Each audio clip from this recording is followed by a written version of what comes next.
Emily is with a beret. Yeah. Yeah.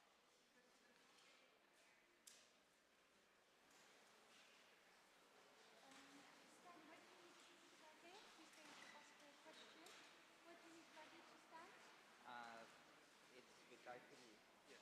Yes, go to the same station. Get the bullet and turn it around.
uue silma kohtumisel on? Võib vist kindel olla.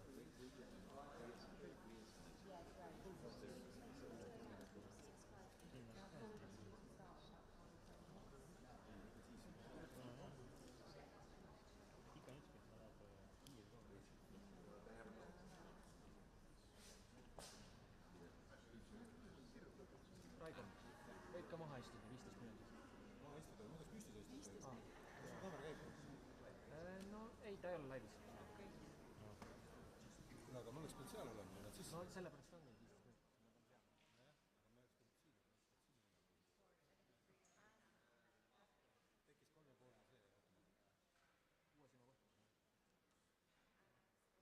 Tekkis 3,5 see. Uue silma kohtumisel. Siis on 80 või?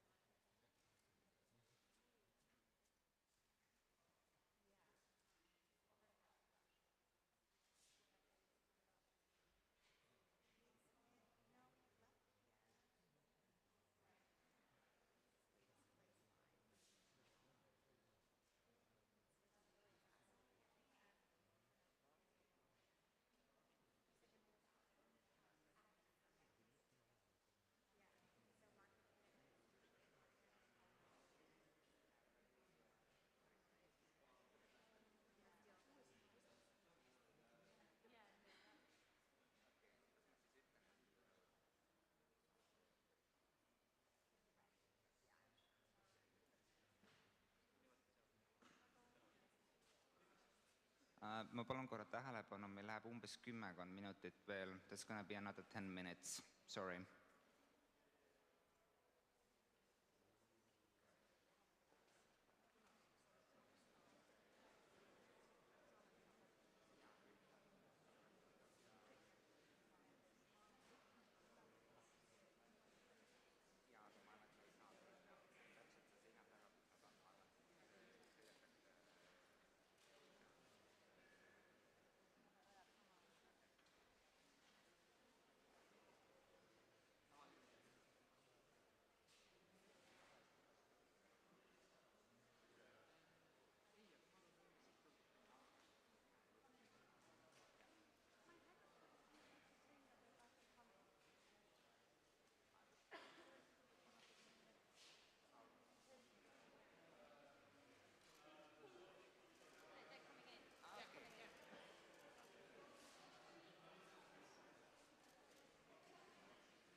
Quite an exercise, and it shows how NATO and allies work together, even making such visits happen.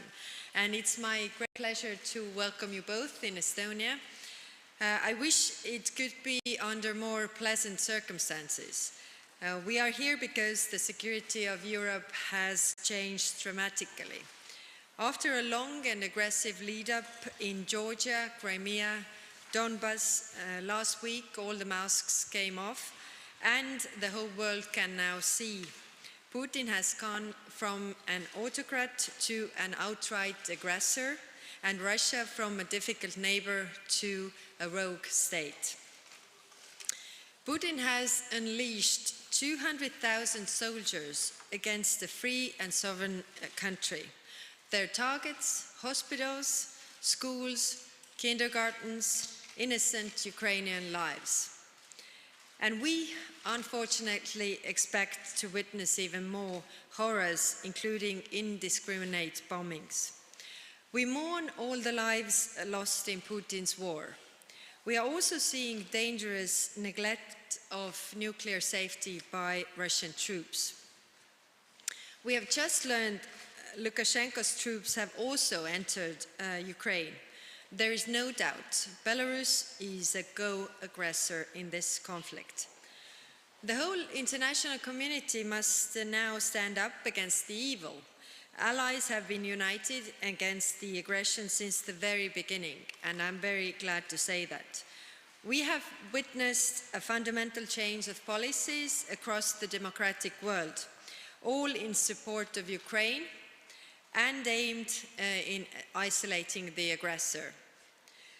Some of them seemed even unthinkable a few days ago. NATO needs a forward defense strategy. NATO should be prepared to defend the most vulnerable part of NATO, which is the Baltic countries. And this includes, on land, establishing permanent increased forward presence, in air, establishing a credible defense posture, and a sense of urgency in developing NATO's upgraded defense plan. At the same time, we need to continue our urgent support to Ukraine. Military aid is critical here.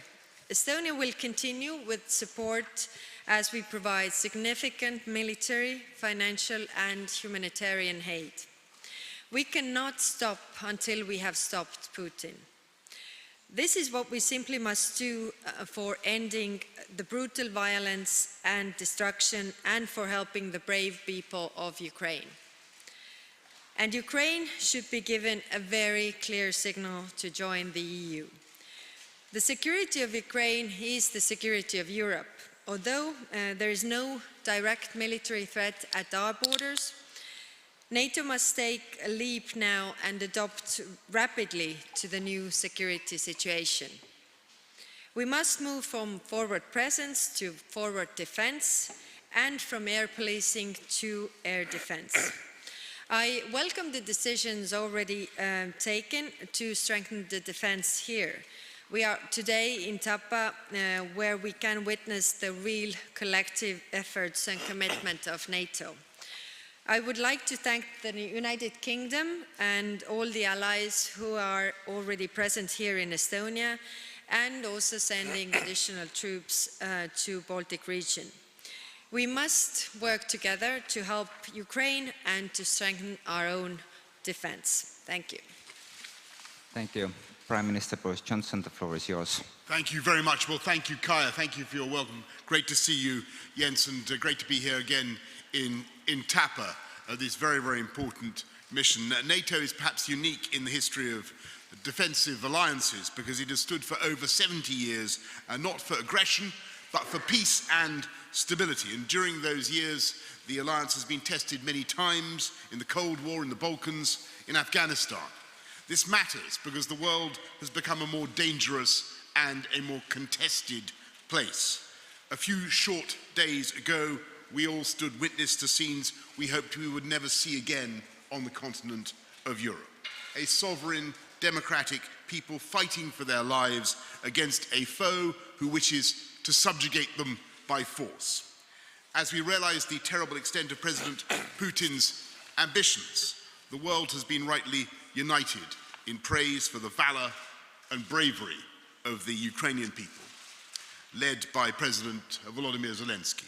And I expect, like colleagues here, I've had the privilege of speaking to President Zelensky virtually every day since the Russian invasion, and I've heard firsthand his sheer determination that the freedom his people have experienced must never be snatched away. And indeed, it's clearer day by day from the way the Ukrainians are responding that President Putin has made a disastrous miscalculation. His troops have not been welcomed into Ukraine as he prophesied, and instead the Ukrainians have mounted an astonishing and tenacious resistance. We, as the international community, have a responsibility to do everything we can to help the Ukrainians in their efforts. And that's why the UK has trained 22,000 members of the Ukrainian armed forces and why we've provided further defensive military support to Ukraine. And we have a responsibility to all Ukrainians. That's why the UK has provided £140 million in humanitarian aid to Ukraine and to the region. It's why we've deployed both humanitarian experts and hundreds of military logistics experts to Ukraine's neighbours to help them shelter those seeking sanctuary on their shores.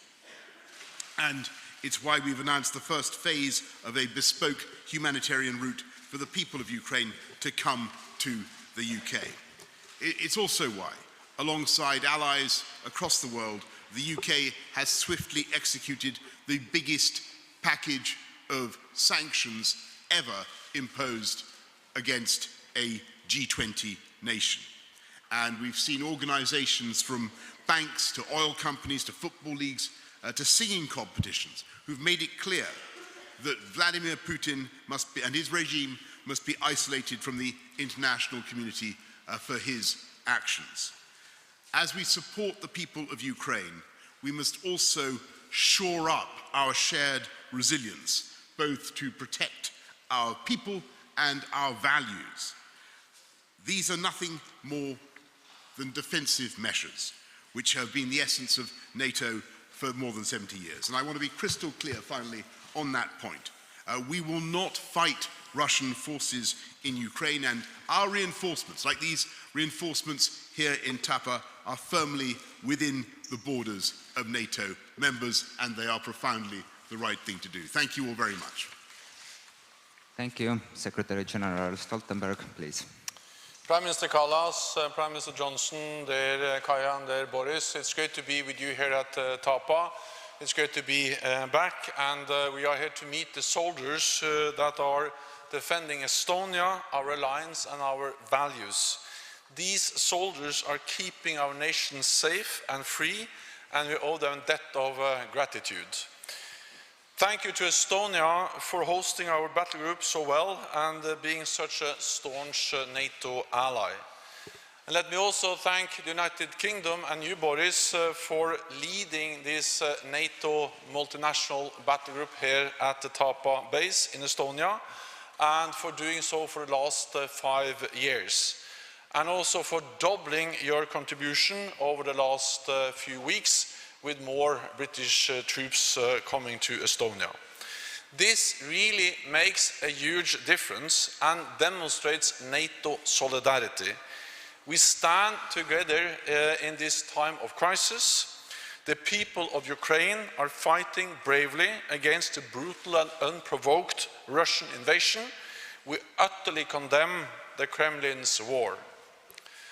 Allies are imposing severe costs on Russia through sanctions. We are increasing NATO presence across the alliance to deter and to defend. And we are stepping up our support to help Ukraine defend itself. NATO allies are sending Ukraine anti-tank weapons, air defense missiles and ammunition. Allies are also providing millions of euros worth of financial help and humanitarian aid. I commend Estonia and the United Kingdom for the assistance you are providing to Ukraine. Over the last weeks, in response to Russia's attack on Ukraine, we have increased our defensive presence in the air, on land and at sea, with over 100 jets at high alert operating from 30 different locations, and over 120 ships from the Baltic Sea to the Mediterranean. The UK, the US and other allies are deploying thousands more troops to the eastern part of the alliance. For the first time in our history, we are deploying the NATO response force. Because there must be no doubt, no room for miscalculation or misunderstanding. Our commitment to Article 5 of the Washington Treaty is ironclad. We will protect and defend every inch of NATO territory. Credible deterrence prevents conflict and preserves peace.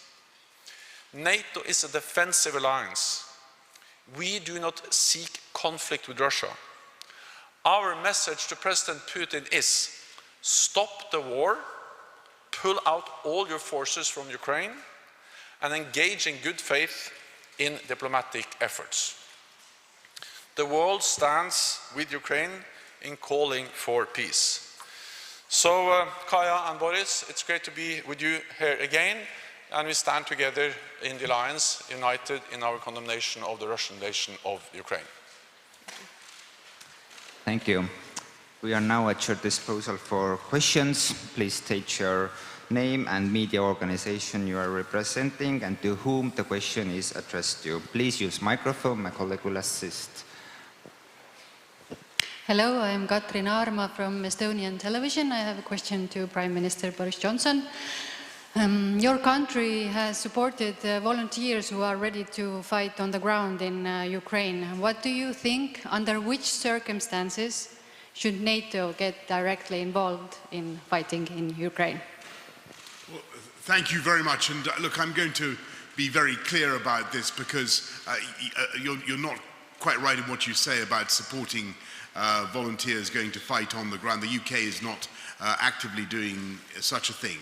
But I understand, of course, the feelings of people who feel emotionally engaged in this conflict, because I cannot think of a time in international affairs when the difference between right and wrong, between good and bad, between good and evil has been so obvious. And it is clear that the people of Ukraine have right on their side, and I can understand why people feel as they do. But we have laws in our country about international conflicts and how they must be conducted. And on your point, as both Kaya and Jens have stressed, NATO is a defensive alliance. I think for any NATO member to get involved actively in conflict with Russia is a is a huge step which is not being contemplated by any member, and you would have to go to parliaments and to peoples to get agreement for such a step. That is not on the agenda. What is on the agenda is offering the humanitarian support that we are offering, the logistical, the defensive but lethal military support that we are, and we're offering it in ever-growing quantities, but also the economic pressure that the West is now applying to the Putin regime. And I think one thing is clear. Vladimir Putin miscalculated two things. He miscalculated the strength of the Ukrainian resistance, and he also miscalculated and underestimated the strength of Western unity and Western resolve to ensure that Putin must fail. Thank you.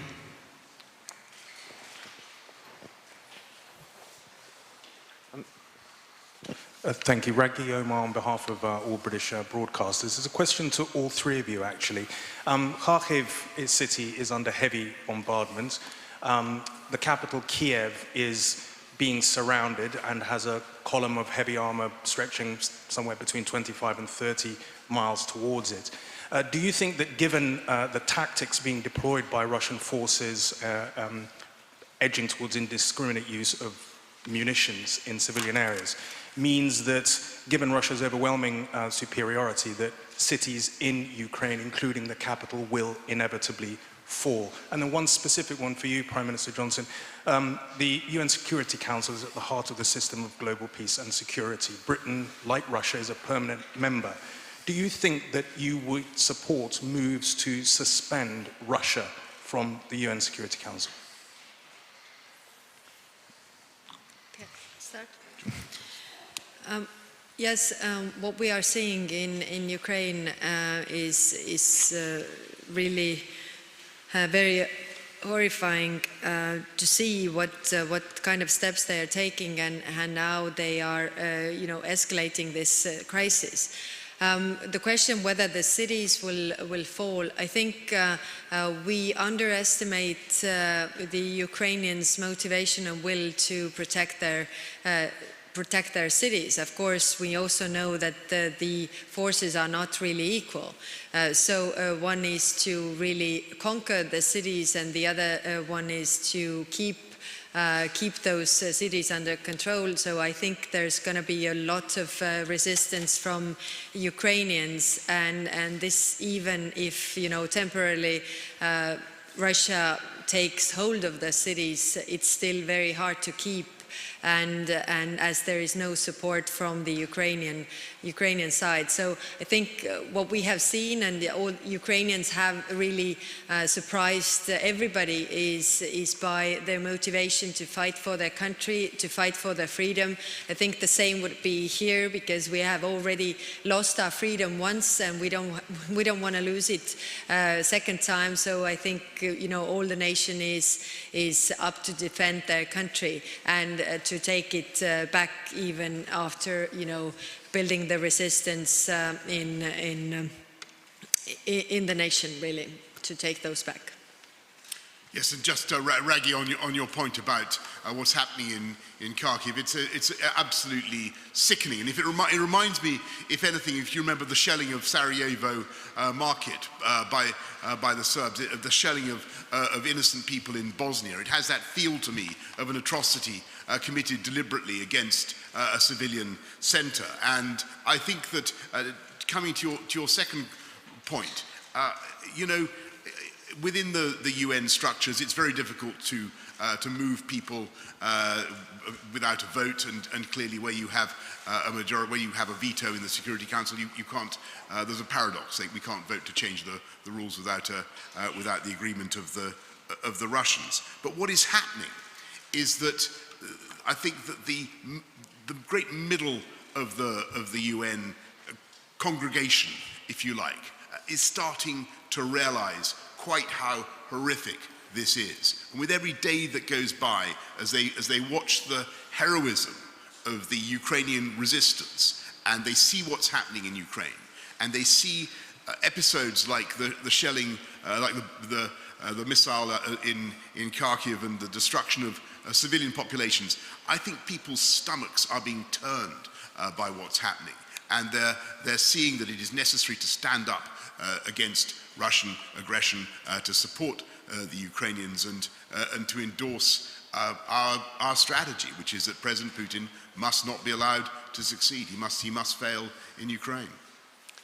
So what we now see is a new wave of attack against Ukraine, against innocent people, and a column of heavy Russian armor which is moving towards Kiev will bring more death, more suffering, and more civilian casualties. And that's the reason why we need to continue to provide support to Ukraine, why we continue to call on Russia to stop this bloody war, and why we need to impose costs by the heavy sanctions on Russia. And why we also should once again commend the bravery and the courage of the Ukrainian people, the Ukrainian armed forces, and also the Ukrainian President Volodymyr Zelensky.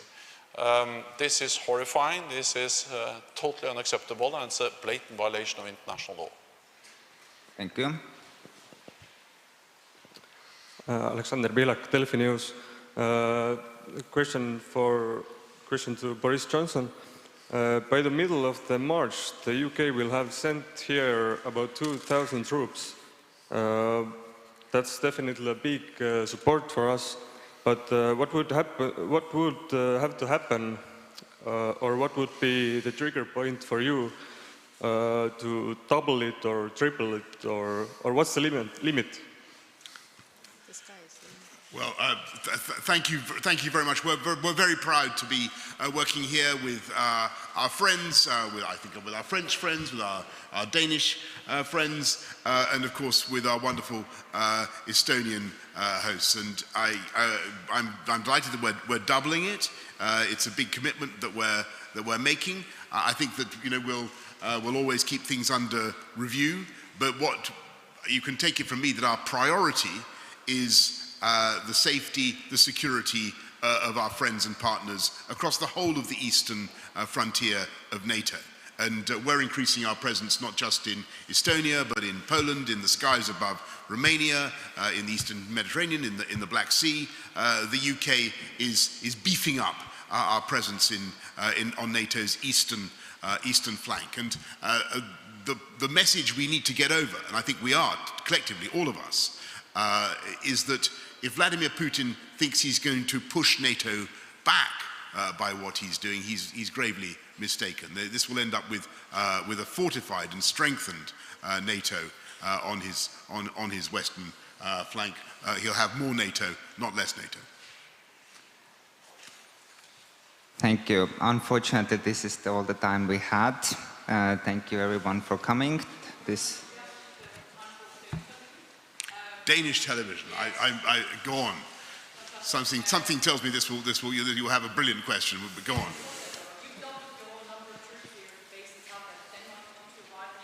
Yes. All I can say is that I had a great conversation with Mette, with your Prime Minister, the other day. She was fantastically robust. I think she understands the problem very well. I'm glad that Denmark is increasing its contribution. We work well with our Danish friends, and of course it's always good that Denmark is contributing more. But I hesitate to go beyond that. Thank you very much. Thank you. That you got, based on the questions, Marika Walsh with the Globe and Mail, this morning you got some tough questions from a Ukrainian reporter, and today, this afternoon, you're telling the crowd here, we as the international community have responsibility to do everything we can to help the Ukrainians in their efforts. So, are you actually doing that if you are not granting the request from Ukraine for a no-fly zone? Thank you, and I just want to get back to the points that Kaya and Jens and all of us have made today. It is very, very important to understand that NATO is a defensive alliance. This is a time when miscalculation and misunderstanding is all too possible, and it's therefore crucial that we get that message over. That does not mean that we cannot help our friends, or it does not mean that they do not have a right to self-defense, and we can help them in that self-defense, and that is what we are doing. When it comes to a no-fly zone, which is I think what you asked, in the skies above Ukraine, we have to accept the reality that involves shooting down Russian planes. As I said in an answer to I think the first question, that's a very, very big step. It is simply not on the agenda of any NATO country. Thank you all very much. Thank you. Thank you everyone. This concludes the press conference. Thank you for following.